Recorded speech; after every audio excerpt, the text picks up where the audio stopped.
नमस्कार, मैं हूं गरिमा। आप देख रहे हैं ललन टॉप सिनेमा। आज हमारे साथ जो खास मेहमान जुड़े हुए हैं उनको आपने अलग अलग अवतारों में देखा होगा, अलग अलग किरदारों में देखा होगा, और आई एम श्योर आप स्क्रीन पर देखकर पहचान भी गए होंगे कि मैं किसकी बात कर रही हूँ।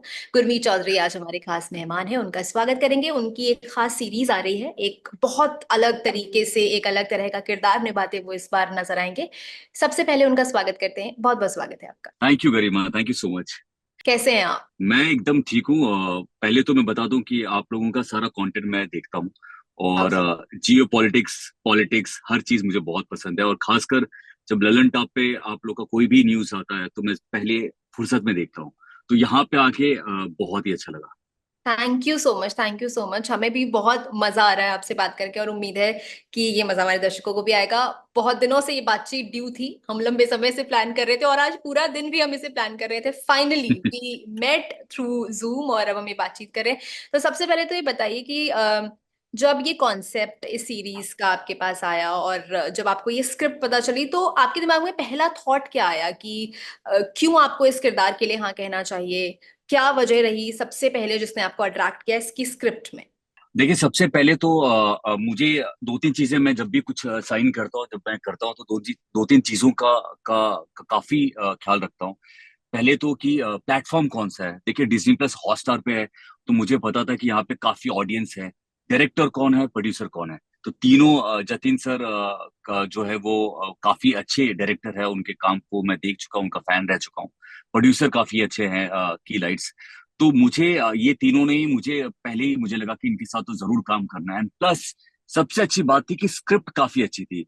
हम्म। रॉ एजेंट है। और सबसे जो बड़ी बात थी कि हम एक मासी सीरीज बनाने जा रहे थे, बहुत ही कमर्शियल, जहाँ पे डायलॉग बाजी है, खूब सारा एक्शन हो, देशभक्ति हो। तो ये सारी जो चीजें हैं, ये काफी कम ओटीटी पे आपको दिखने को मिलता है। आपको हार्डकोर एक्शन दिखेगा, हार्डकोर थ्रिलर देखने को मिलेगा, लेकिन ऐसे मासी dialogues, larger than life character, ये काफी कम दफा ऐसा होता है। तो मुझे लगा कि ये एक मौका है जहाँ पे मुझे एक्शन करना था। और ये मौका है जहाँ पे मुझे पीछे नहीं हटना था। मुझे लगा कि इतना जो एक्शन की प्रैक्टिस की है जिंदगी भर, पर कभी करने का ऐसा मौका मिला नहीं। तो यहाँ पे था कि मुझे बहुत सारा एक्शन करने को मौका मिल रहा था, स्क्रिप्ट अच्छी थी। आई थिंक इसमें दूसरा थॉट ही नहीं आया। तो कैसे तैयारी कैसे की इस किरदार के लिए? क्या कोई स्पेशल ट्रेनिंग और क्या कोई स्पेशल रूटीन आपने फॉलो किया इसकी तैयारी के लिए? मेरे डैड आर्मी में थे। और तो काफी कुछ मिलता जुलता है, रॉ एजेंट, आर्मी, देश के लिए दोनों ही काम करते हैं। तो मेरे डैड ने मुझे ट्रेनिंग दी कुछ दिनों के लिए, जो कि मैंने इनफैक्ट उसका बीटीएस बनाया था और मैंने अपने इंस्टाग्राम में डाला, तो काफी वायरल हुआ। और काफी कम दफा होता है, क्योंकि मेरे डैड की बहुत इच्छा थी कि मैं फौज में जाऊं, और मेरी भी इच्छा थी, अगर एक्टर नहीं होता तो मैं जरूर फौज में होता। लेकिन इस बहाने मुझे ट्रेनिंग मिल गई डैड की, और डैड ने मुझे ट्रेनिंग दी। और जब मैं सेट पे था, बिलीव मी, मुझे ऐसा लग रहा था कि सच में मैं एक रॉ एजेंट हूँ, और सच में देश के लिए मैं कुछ करना चाहता हूँ, और एक जुनूनियत के साथ मैं इसको शूट कर रहा था। और आई थिंक जब आप जुनूनियत के साथ पागलपन की तरह काम करते हो तो लोगों को पसंद भी आता है। इसीलिए पिछले आपको बताते हुए बहुत खुशी हो रही है कि पिछले ऑलमोस्ट एक महीने से हम टॉप 10 में थे, और आई थिंक लास्ट 3 हफ्ते से हम टॉप 2 में ओटीटी प्लेटफॉर्म पे हैं। मतलब सारे कंटेंट, चाहे वो रियलिटी हो, सीरीज हो, फिल्म्स हो, हॉलीवुड फिल्म्स, हिंदी फिल्म, उन सबको मिला के हम टॉप 2 में पिछले 3 हफ्ते से लगातार अपने पोजीशन पे, और लोगों को पसंद आ रही है। So how does that feel? मतलब अगर मैं आपके फिल्मोग्राफी की और आपके काम की बात करूं, आपके सारे प्रोजेक्ट्स की बात करूं, तो एक ऐसा प्रोजेक्ट जिसके बारे में हम बात करे बिना नहीं रह सकते वो है रामायण, जिसमें आपने श्री राम का किरदार निभाया था। और उस किरदार के लिए आपको बहुत प्यार मिला था। जैसे अरुण गोविल कहते हैं कि लोग उनको रोक रोक के उनके पैर छुआ करते थे जब वो श्री राम का किरदार निभाते थे। तो आपके साथ कभी उस समय ये शूट करते हुए कोई ऐसा सरियल एक्सपीरियंस हुआ? आपको कभी इस तरीके का एक्सपीरियंस हुआ? और उसके बाद उस छवि को तोड़ना आपके लिए कितना मुश्किल रहा? देखिए, जब रामायण किया था तो तब तो मुझे नहीं लगा था कि इतना बड़ा हिट हो जाएगा। लेकिन सबसे अच्छी बात थी कि प्रोड्यूसर सेम थे, जो अरुण गोविल सर, जिन्होंने जब रामायण किया था, वो किया था, प्रोड्यूस किया था सागर आर्ट्स ने। सागर आर्ट्स ही रामायण कर रही थी, तो मुझे कहीं ना कहीं ये था कि अच्छा बनेगा, क्योंकि उनको पता है कि रामायण कैसे बनानी है। लेकिन सबसे बड़ी प्रॉब्लम ये थी कि मैं सिर्फ 24 साल का था। हम्म। 24 साल की उम्र में राम का किरदार करना काफी टफ होता है, क्योंकि राम के किरदार में एक मेच्योरिटी चाहिए, एक ठहराव चाहिए। और 24 साल की उम्र में इतना बड़ा किरदार करना एक जिम्मेदारी थी। बट आपको बताऊं, जब रामायण शुरू हुआ और जब रिलीज हुआ, मैंने रातों रात ये देखा है कि मैं बड़ौदा के स्टूडियो में शूट करता था, तब मुझे कोई पहचानता नहीं था। जिस दिन वो टेलीकास्ट हुआ और जनवरी की बात है, और जब मैं जाने लगा बाहर तो मुझे एक्चुअली लोग पहुंच हो रहे थे और गिफ्ट आते थे स्टूडियो में, तो उसमें 501 रुपए, 101 रुपए जो चढ़ावा होता है, वैसा कुछ होता था। तो बहुत खुशी होती थी कि एक किरदार जो मैं दिल से जी रहा था। 12 घंटे मैं राम जी के वस्त्र में रहता था, 12 घंटे में राम जी के डायलॉग्स बोलता था। तो आप ये सोचिए कि अपने आप में एक बदलाव आ जाता है और लोग आपको उसमें बिलीव करने लगते हैं। तो जितने भी लोग थे, बच्चे थे, सब भीड़ लगा के स्टूडियो में आते थे। और जिस तरीके से मंदिर होता है, आप लाइन से खड़े होकर दूर से भगवान की को देखते हो और पूजा करते हो, उसी तरह मैंने वो माहौल वहां पे देखा। और उसके बाद सबसे बड़ा चैलेंज ये था कि इसके बाद क्या, रामायण के बाद क्या, क्योंकि अक्सर ऐसा देखा गया था कि जब आप ऐसे बड़े किरदार करते हो तो लोग दूसरे रूप में आपको देखना नहीं चाहते, या लोग देखना चाहते लेकिन इंडस्ट्री आपको टाइपकास्ट कर देती है। एग्जैक्टली। इंडस्ट्री को लगता है कि आप यही हो। तो मेरे और देवीना, क्योंकि देवीना सीता बनी थी और वो मेरी रियल लाइफ में मेरी धर्मपत्नी भी है, तो हमारे लिए सबसे बड़ा चैलेंज था और एक रिस्पॉन्सिबिलिटी भी थी, आपको मैं बताऊं, जो कि आपके चैनल में पहली बार बताना चाहता हूँ, कि अगर हम फिर से अगर फेल हो जाते तो शायद जो भी कॉस्ट्यूम ड्रामा कर रहे होते वो सब शायद दोबारा उनको दूसरे काम करने का मौका ही नहीं मिलता। तो हमारे लिए बहुत बड़ी रिस्पॉन्सिबिलिटी थी। और उसके बाद 1.5 साल मेरे पास मैं और मेरे देवना के पास, हम दोनों के पास कोई काम नहीं था, क्योंकि हमें जो भी ऑफर आता था कॉस्ट्यूम ड्रामा ही आता था। लेकिन मैं और देवीना काफी श्योर थे कि नहीं, हम हमने एक जॉनर एक्सप्लोर कर लिया एज एन एक्टर। हमें इतना प्यार मिला है, इतनी इज्जत मिली है, इतना सब कुछ मिला है, लेकिन हमें दूसरे किरदार में भी अपने आप को दिखाना है। तो मुझे 1.5 साल हम दोनों के पास, जब इतना फेमस हो गए थे, सब कुछ था, लेकिन हमारे पास काम नहीं था। फिर हमें इंडस्ट्री के पास मुझे जाना पड़ता था, उनसे रिक्वेस्ट करना पड़ता था कि मैं ऐसा दिखता हूँ, मुझे आप एज एन एक्टर दूसरा काम भी करने का मौका दीजिए। तब मुझे जाके 1.5 2 साल के बाद मुझे गीत एक सीरीज मुझे मिला, सीरियल मिला, जो कि लोगों को यकीन ही नहीं हुआ। और वो इतना बड़ा हिट रहा गीत कि आपको मैं क्या बोलूं, मतलब एक वहां पे अलग से लोगों को यकीन नहीं हो रहा था कि रामायण का वही राम अभी गीत पे है। और वहां से वो जो प्रथा थी कि कॉस्ट्यूम ड्रामा करने के बाद आप दूसरे एक्टर को दूसरा काम नहीं मिलेगा, वो प्रथा मैं बहुत गर्व के साथ बोल सकता हूँ कि इंडस्ट्री में वो तोड़ी, मैं और देवीना ने। और उसके बाद जब भी कॉस्ट्यूम ड्रामा बना इंडस्ट्री में, सबने यही एग्जाम्पल दिया कि वो सारे एक्टर्स मुझे मिलते थे और बोलते थे कि हम जब भी हिचकिचाते थे कि हम टाइपकास्ट हो जाएंगे, और तब आपका एग्जाम्पल देते थे कि गुरमीत ने देखो टाइपकास्ट नहीं हुआ, वो आगे बढ़ता गया। तो ये मेरी जर्नी थी। एंड उसके बाद तो आप लोगों के सामने भगवान श्री राम का ही आशीर्वाद था कि काम करते रहा, वहां से फिल्मों में आ गया, अब मैं ओटीटी सीरीज में ये हिट हो गई। तो आई थिंक ये ऊपर वाले का आशीर्वाद है। अभी कुछ दिन पहले गुरमीत कृतिका आई थी, उनसे बात हो रही थी, कृतिका कामरा, तो उनसे जब इस बारे में बात हो रही थी, मीता वशिष्ठ जी से जब इस बारे में बात हो रही थी कि जब टीवी के एक्टर ये डिसाइड करते हैं कि उनको फिल्में करनी है, तो उनके लिए कठिन होता है वो ट्रांजिशन। क्योंकि एक तो वो बहुत ज्यादा एक्सपोज हो चुके होते हैं ऑडियंस के लिए, लोग उनके बारे में सब जानते हैं, तो ऐसे में फिल्म मेकर्स को लगता है कि मेरे पास ऐसा कुछ नया दिखाने के लिए बचा नहीं है इस एक्टर के बारे में, लोग मतलब वो एक्सक्लूसिविटी नहीं बची है, ऐसा फिल्म मेकर्स का मानना होता है। ये अलग अलग टीवी के एक्टर्स अक्सर बोलते आए हैं। तो क्या आपके लिए भी वो मुश्किल आ रही थी? एक तो आप एक तरह के किरदार के लिए टाइपकास्ट हो गए थे, वो जो 1.5 साल की आप अपनी जर्नी बता रहे हैं गीत मिलने से पहले की, वो कैसा समय था? मतलब उस समय खुद को संभाल के रखना, खुद को वो हिम्मत देना कि नहीं मैं कर सकता हूँ, मुझे करते जाना है, मुझे आगे बढ़ते जाना है, वो कितना मुश्किल होता है? देखिए, एक्टिंग में हमें हमेशा ये बोला जाता है कि पेशेंस ही सबसे बड़ी चीज होती है। आप अगर अपने आप को, क्योंकि देखिए एज एन एक्टर हम इंसान हैं, हमें हर रोज काम करने का मन करता है, किसी को भी घर में बैठने का मन नहीं करता है। और एक्टर एक ऐसा फील्ड है जहाँ एक्टर, हम जो एक्टर होते हैं, हम हर रोज काम नहीं कर सकते। हमें सब्जेक्ट क्या वो पसंद आया कि नहीं आया, प्रोड्यूसर कितना बड़ा, बहुत सारे फैक्टर्स होते हैं, उसमें काम करना, इंतजार करना। तो आई थिंक वो पेशेंस अगर आपने वहां पे जीत कर ली, तो आप बहुत अच्छा कर सकते हो।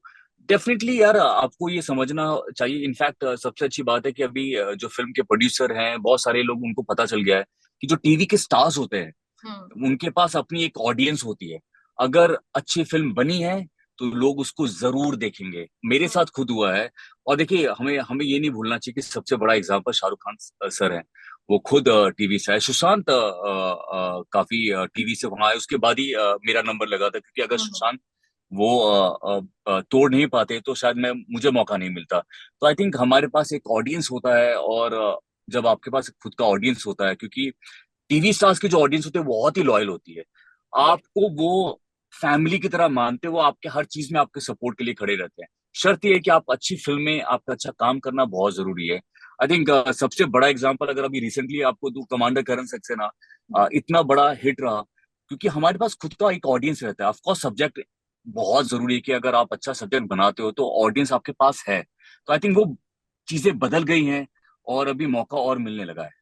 तो आपको क्या लगता है कि कमांडर करण सक्सेना के बाद क्या एक नई तरह के रोल्स के लिए दरवाजे खुलेंगे आपके लिए, या आपको अप्रोच करने लगे क्योंकि सीरीज आ गई है और लोग प्यार भी दे रहे हैं, तो क्या ऐसे सामने से किस तरह का रिस्पॉन्स आ रहा है, फीडबैक कैसा मिल रहा है आपको अपने मतलब कलीग से या फिर फैमिली से, फैंस से? तो एक्चुअली फीडबैक ऐसा रहा कि चाहे वो बिल्डिंग के हमारे वॉचमैन हो, या फिर जिम में जो ट्रेनर्स हो, या फिर रिलेटिव्स का मैसेज आना, कॉल करना, एपिसोड देख रहे हैं, क्योंकि सारे एपिसोड्स आ चुके हैं। तो और बार बार सबसे बड़ी बात यह कि मेरी माँ का वो पूछना कि तुझको गोली लगी है तो ठीक है कि नहीं, आगे क्या होने वाला है, और वो चीज फैमिली वालों को छुपा के रखना कि नहीं आप आगे एपिसोड देखो, क्योंकि वो लोग आपको मेंटली, आपको इमोशनली ब्लैकमेल करते हैं। जैसे मेरी मम्मी मुझे इमोशनली हम्म। ब्लैकमेल करने लगी कि आगे क्या हुआ, तू तो तेरे कैरेक्टर को तो गोली लग गई, अब क्या है सीरीज में तू है नहीं। वो सारी चीजें यार। तो वो फीडबैक काफी अच्छा है, काफी काफी पॉजिटिव है, काफी अच्छा है। हम्म। तो आई होप सीजन 2 की हम जल्दी तैयारी करने लगेंगे। गुरमीत, आपको इतने साल हो गए इंडस्ट्री में काम करते हुए और हमने आपको इतने सारे किरदारों में देखा है, अलग अलग तरह के काम आपने किए हैं। होता है ना कि आपके करियर का एक हासिल होता है, या किसी व्यक्ति ने आपसे कुछ एक बात कही होती है जिसको आप अपने साथ एकदम गांठ बांध के चलते हैं कि हाँ, इस इंसान ने मुझे कहा है, इसको मैं जिंदगी भर याद रखूंगा। तो क्या कभी इस पूरे आपके टेन्योर में जब जब आपने काम किया, कोई ऐसा फीडबैक या कोई ऐसी सीख आपको किसी ने दी हो, या किसी ने कोई बात कही हो जो आप आज तक अपने साथ लेके चलते हैं? मैं मुझे मुंबई के कमिश्नर थे 2 साल पहले, मैं और देवीना वहां पे गए। हम्म। हम उनके साथ बात कर रहे थे, और उन्होंने बहुत अच्छी बात कही।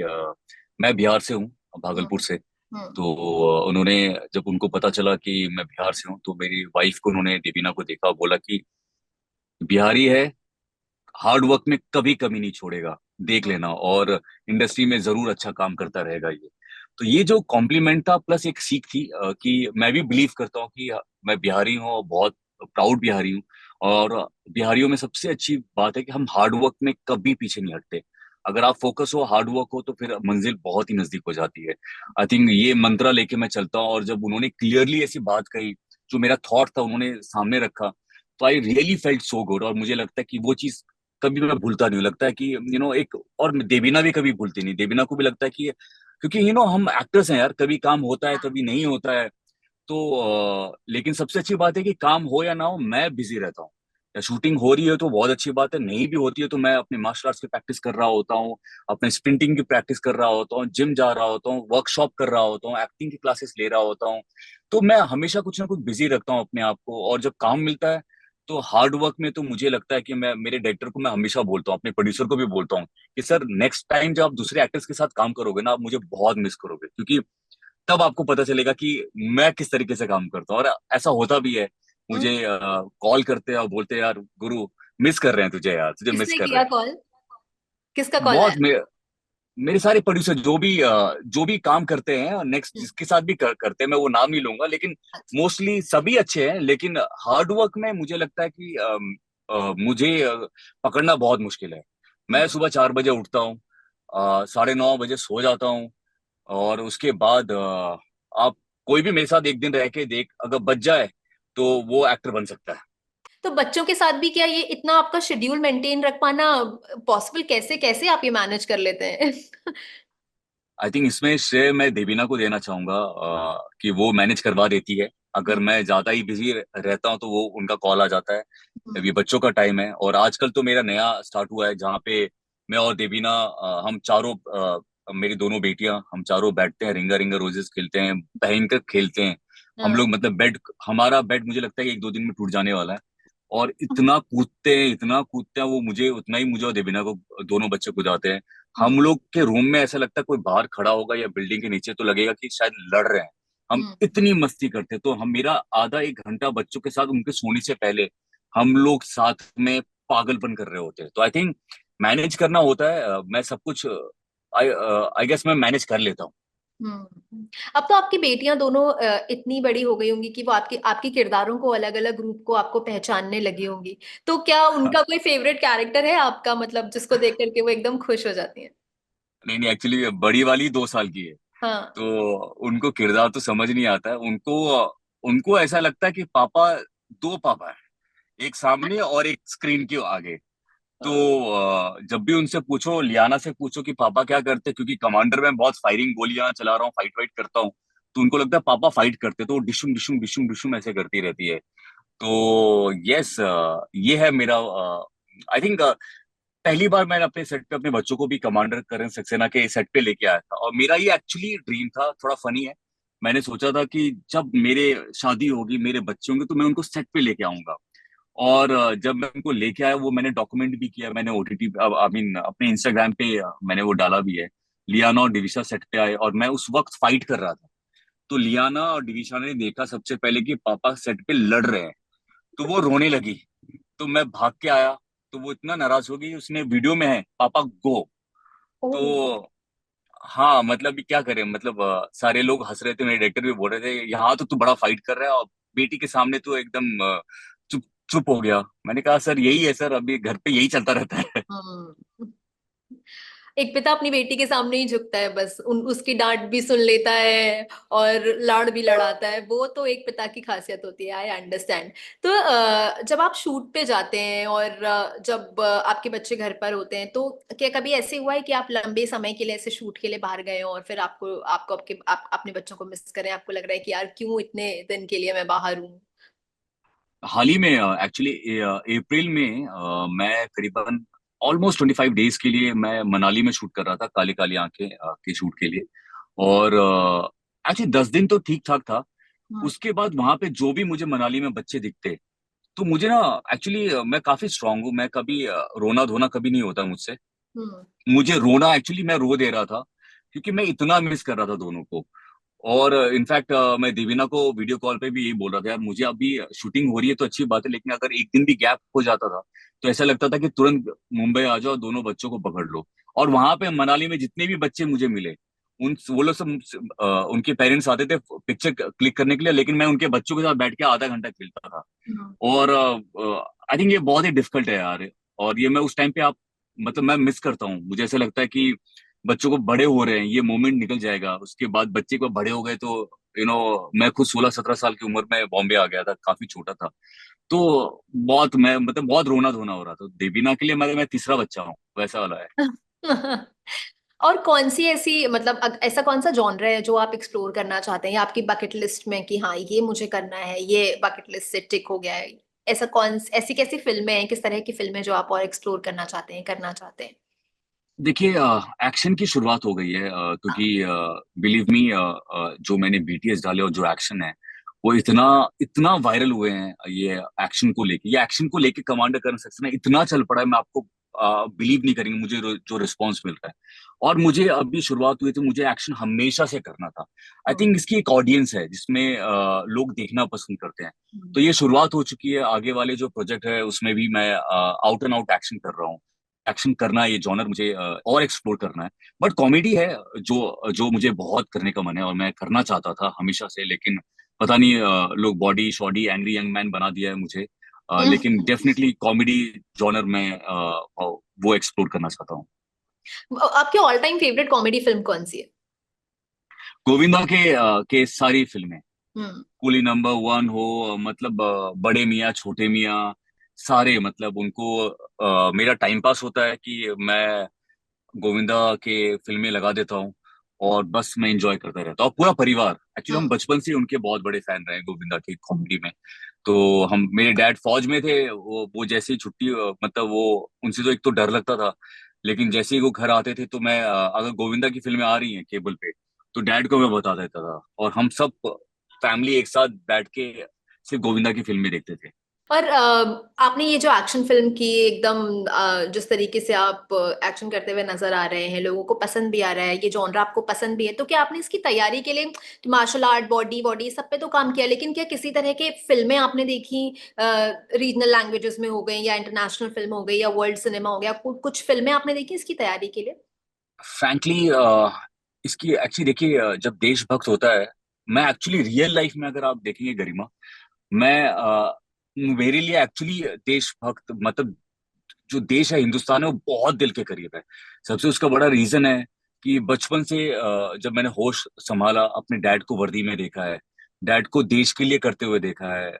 जब 90s का दौर था, जब तब मैं श्रीनगर में था, तो मैंने वो भी माहौल देखा है कि जब डैड गुजरते थे तो मैं, मेरा भाई और मम्मी, हम लोग खिड़की पे खड़े होते थे कि डैड अभी जा रहे हैं फौजी ड्रेस में। और तब का ऐसा माहौल था कि पता नहीं चलता था कि शाम को आएंगे कि नहीं आएंगे। और देश के लिए एक्चुअली मैं रियल लाइफ में भी अगर आप देखोगे कि अगर मुझे कोई किसी को तकलीफ में देख नहीं सकता, मैं तुरंत उनकी हेल्प करने आ जाता हूँ, चाहे वो रोड पे हो, बाहर हो, अपने हिसाब से जो भी मैं मदद कर सकता हूँ मैं जरूर मदद करता हूँ। तो जब एक कमांडर का रोल मिला तो मुझे एक्चुअली पता था, एक्चुअली मुझे लगा कि ये मैं ही हूँ। फ्रैंकली हम्म। बहुत तैयारियां मैं करता हूँ अपने किरदार के लिए, लेकिन ये एक ऐसा सीरीज है पहली बार जहाँ पे सेट पे मैं अपने आप को प्ले कर रहा था। मैं अपने किरदार में बस 2000% मैंने अपनी एनर्जी डाली थी, फोकस में उतना था। एक्शन आप देखोगे, मेरे एक्शन में मेरे राइट हैंड जो राइट शोल्डर है वो डिसलोकेट हो गया था। फिर भी मैंने 1 महीने तक अपने एक्शन डायरेक्टर को नहीं बताया ताकि मेरे एक्शन सीन्स कट ना हो जाए।